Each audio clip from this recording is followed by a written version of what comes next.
El asesino del apartheid. La historia de Louis Van Schoor. Prólogo.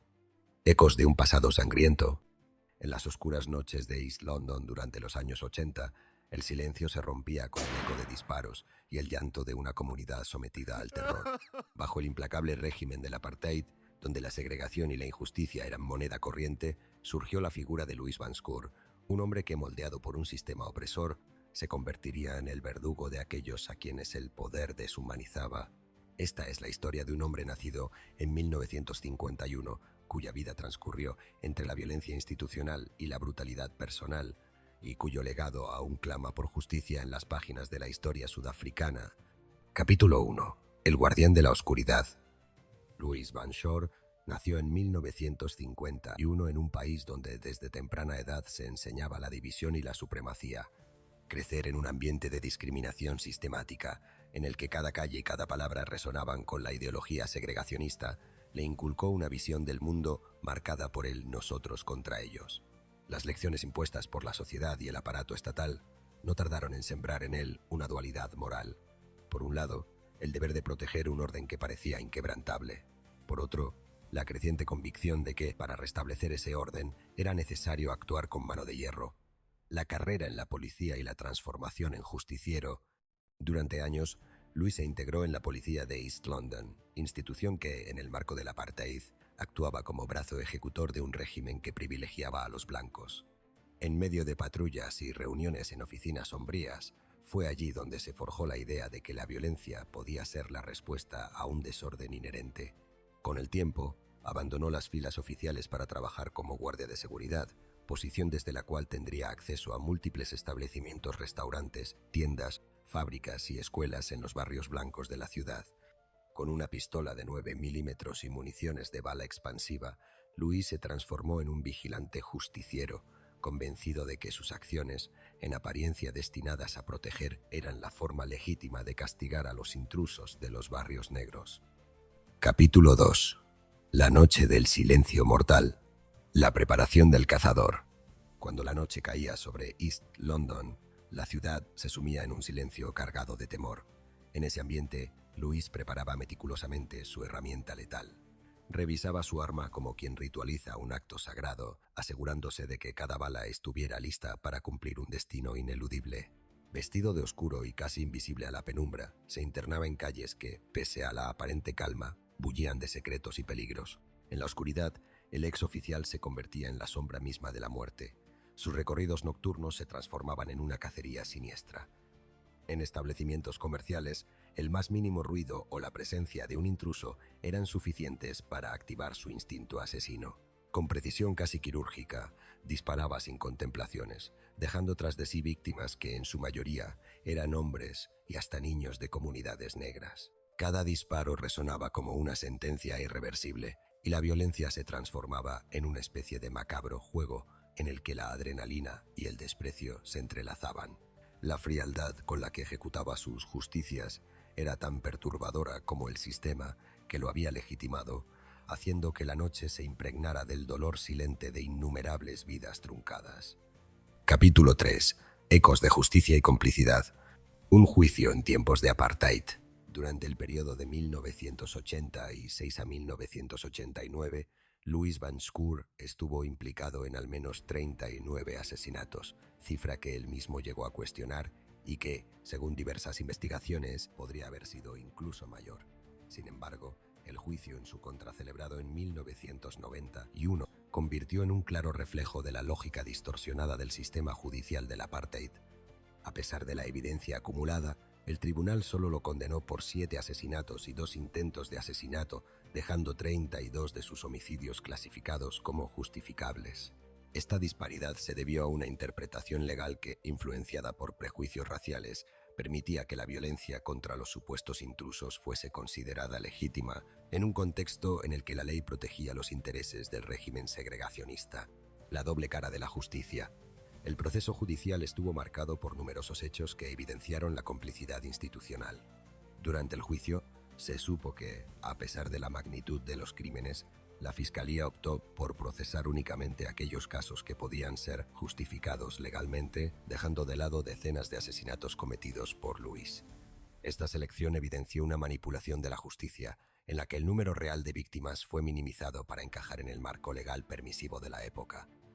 Numerosos testimonios de víctimas y sobrevivientes que relataban escenas de extrema brutalidad como disparos a personas con las manos en alto o actos de extrema violencia contra niños fueron sistemáticamente desestimados por los jueces, quienes calificaron dichos relatos de poco sofisticados o no fiables. Esta actitud reflejaba una profunda falta de sensibilidad hacia el dolor de las comunidades negras, afectadas por años de opresión.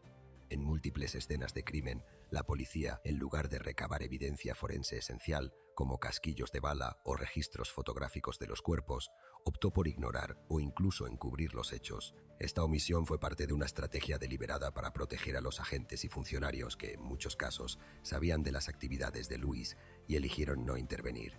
Según declaraciones recogidas en reportajes, todos los agentes de East London sabían lo que estaba pasando y en lugar de detenerlo, incluso conversaban con él. El sistema judicial y las fuerzas de seguridad operaban bajo una doble moral.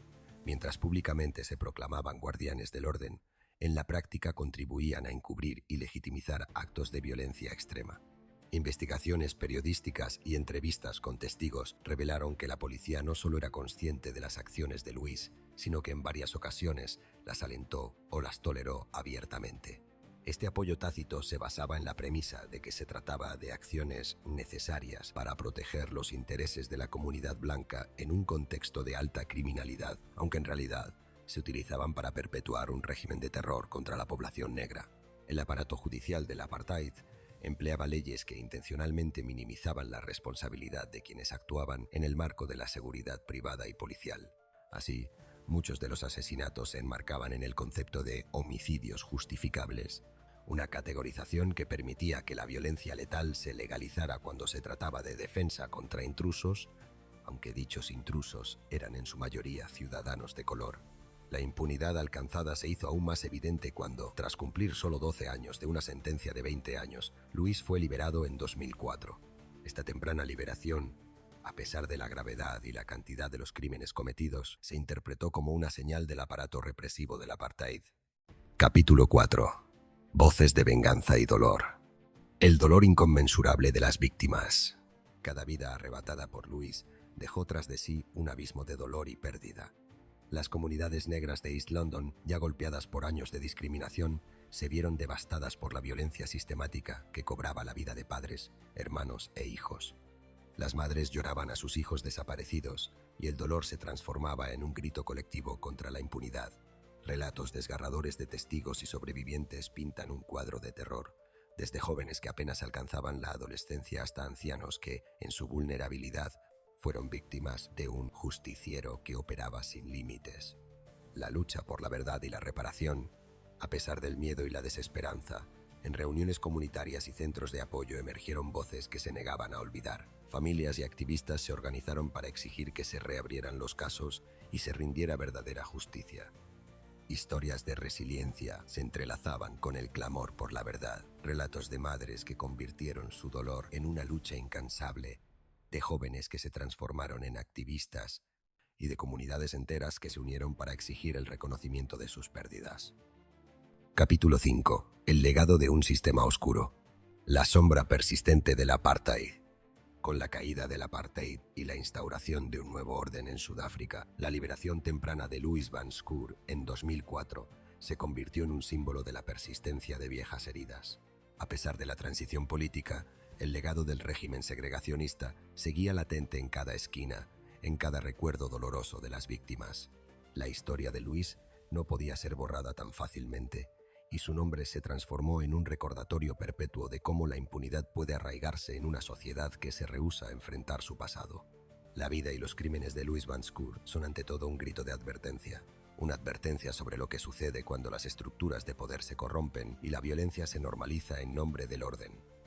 La historia del asesino del apartheid es una invitación a la reflexión.